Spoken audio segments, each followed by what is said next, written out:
Secret Elf quilting is now done.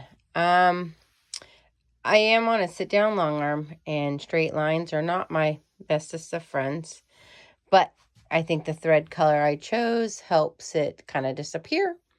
So I did go on the outside here of this block shadow set, went up and over, and then on this block, for example, I just kind of followed the outline of this red. Here on the present block, I did the same treatment on all of them on these outside edges. But this one, I just went up and over and followed the bow.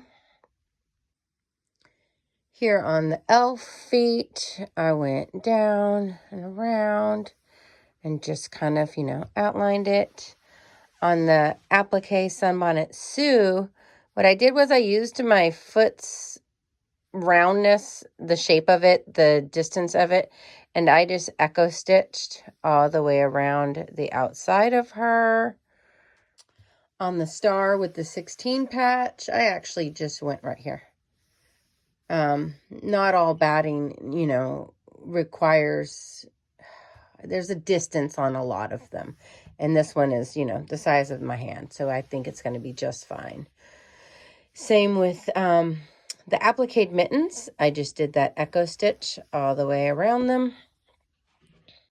Here we have the wreath. I actually just went on the inside here. Just, remember that I did do the same treatment to the outside of all the blocks. And then on this guy, I followed suit here on this diamond. So I treated this quilt kind of like pictures. I wanted the images to still keep their shapes and stand out.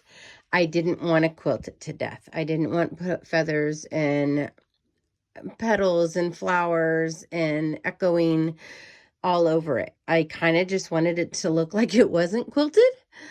And that's why I took it the way I did with its treatments.